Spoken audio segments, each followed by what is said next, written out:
تعالوا بقى النهارده نعمل مع بعض العكاوي بطريقة جميلة جدًا، جدًا، هتعجبكم أوي وهتجربوها إن شاء الله بطريقتي وهتعجبكم. أنا عندي هنا عكاوي زي ما أنتم شايفين أهو غسلاها ومنضفاها كويس، عندي بصلاية ولورا وحبهان، وكمان هاحط فلفل أسود. أنا هنا كمان شغّلت الحلة الضغط بتاعتي، شغّلتها عشان بس تسخن والمَيّة اللي فيها تسخن. خلاص أنا ضبطتها على 25 دقيقة على البرنامج بتاع اللحوم. خلاص. وبعد كده هابدأ إن أنا أنزّل فيها البصلاية واللورا والحبهان زي ما أنتم شايفين كده، وهانزل فيها كمان بالعكاوي بتاعتي ورشة من الفلفل الأسود، وهاسيبهم لحد ما يستووا.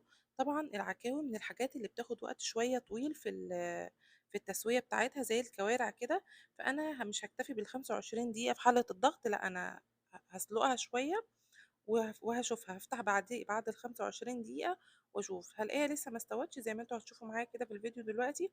لما الاقيها لسه ما استوتش هديها كمان ضغطة كمان لحد ما تستوي. انا عايزاها تكون مستوية مش مستوية قوي، بس تكون مستوية بدرجة كبيرة عشان لما اكمل تسويتها في الخلطة اللي انا هعملها تبقى مظبوطة وما تبقاش ناشفة ولا تبقى بتشد معايا.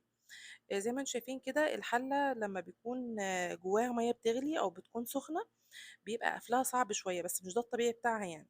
فأنا بافضل أضغط فيها كده لأن البخار بيقاوم معايا بيزق الغطا، وأنا باحاول إن أنا أضغط البخار بتاعها لتحت عشان أقفلها. سِبتها بقى زي ما أنتم شايفين كده لحد ما ال25 دقيقة بتوعها خلصوا. هي لمّا الوقت بتاعها بيخلص بتدّيني إنذار كده إن هي فصلت، وخلاص كده بتبقى خلاص وقتها خلص، باعرف إن هي فصلت باروح أفتح البخار بتاعها لحد ما يخرج تمامًا، وبعد كده بافتحها. هنا أنا طلّعت العكاوي زي ما أنتم شايفين أهي، هي استوت شوية بس ما استوتش السِوَى اللي هو ينفع إن أنا أطلّعها بيه، عشان كده هتبقى لسه ناشفة وبتشد، وأنا مش عايزة إن أنا أطلّعها في الوقت ده عشان ما تبقاش مش كويسة يعني. فالمهم أنا دلوقتي هاضغطها تاني كمان شوية، وبعد كده هاطلّعها وأورّيها لكم لمّا تستوي. على ما أضغطها المرّة التانية دي، هاضغطها على برنامج اللحمة كمان 20 دقيقة. هو برنامج اللحمة عندي بيبقى 20 دقيقة، وبرنامج الحاشي اللي هي لحمة الجمل بيبقى 25 دقيقة. أنا عملتها أول مرّة على ال25 دقيقة، وتاني مرّة على ال20 دقيقة. معايا زي ما أنتم شايفين كده بصلتين باقطّعهم مكعبات. خلاص. مكعبات متوسطة مش صغيرة أوي، مش عايزة أنعّمهم بالمبشرة، ولا عايزة أسيبهم جوانح يعني، مكعبات زي ما أنتم شايفين كده بتبقى كويسة جدًا. هاقطّع البصلتين اللي معايا بالشكل ده. الطريقة دي حلوة جدًا، جدًا، اللي ما بيحبش العكاوي لو جرّبها بالطريقة دي هتعجبه أوي، إن شاء الله هتجرّبوها بطريقتي وهتعجبكم. قطّعت البصلتين زي ما أنتم شايفين كده، وبعدين عندي كمان فلفلاية، فلفل أخضر، فلفل ألوان، المتوفر عندكم اعملوا بيه. هاقطّعها برضه مكعبات، بتدّيها ريحة وطعم حلو جدًا. خلاص. بعد ما أقطّعها كده كمان عندي طماطم هاقطّعها مكعبات برضه، كل ده يتقطّع مكعبات. هاقطّعها بالشكل ده كده زي ما أنتم شايفين، سهلة جدًا وبسيطة، وهاركنها في جنب في طبق، واحط بقى الحاجات كل حاجة دول في طبق، كل واحدة ليها طريقة في التسوية. اول حاجة معايا هنزل بشوية من الزيت في الطاسة او في صينية، واول حاجة هنزل بيها هي البصل، لان البصل بياخد تسوية اكتر شوية من الفلفل والطماطم.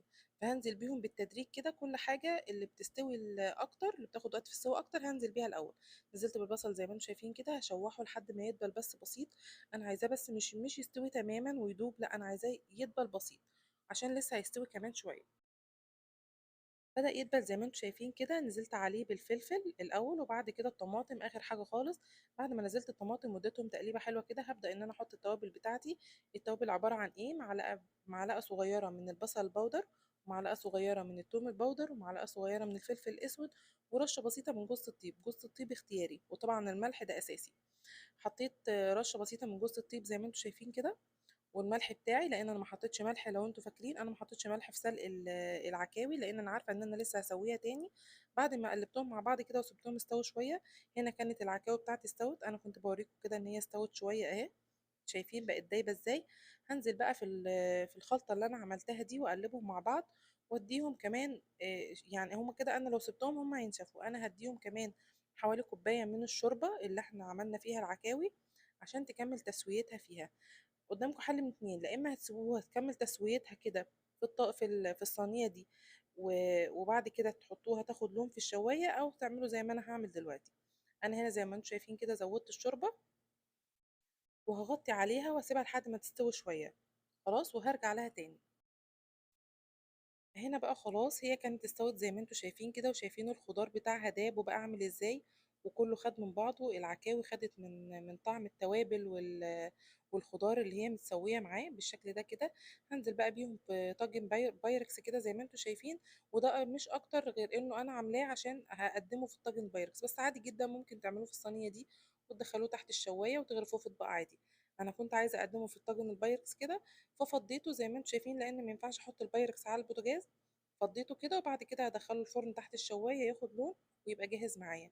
عملت جنبها مكرونه سريعه، اللي ما يعرفش طريقتها، انا بشرت بصلايه ونزلت عليها بطماطم معصوره، وبعد كده سبتهم يتسبكوا وحطيت عليها ميه بمقدار المكرونه اللي انا هعملها. انا كنت هعمل كيس من المكرونه، حطيت الميه وسبتهم يغلوا زي ما انتم شايفين كده. وبعد كده هنزل بكيس المكرونه. طبعا الميه دي بيبقى فيها ملح وفلفل اسود وشطة على حسب الرغبة. خلاص، أنا بعملها اللي هي كلها في مكرونة سريعة كده، مش بسلق المكرونة، بتبقى حلوة جدا جدا، بتبقى مفرفرة وشاربة الصوص كده، وبتبقى جميلة جدا جدا، أحسن من كمان اللي بتتسلق. عملت المكرونة، ممكن تعملوا جنبها رز بشعرية، رز حبة وحبة زي ما انتوا حابين. أنا هنا طلعت العكاوي زي ما انتوا شايفين كده، شكلها تحفة والمكرونة جميلة جدا. جربوا إن شاء الله الطريقة دي، هتعجبكم قوي. أتمنى إن شاء الله تعجبكم. لو عجبكم الفيديو اشتركوا في القناة وفعلوا الجرس عشان يوصلكم مني كل جديد.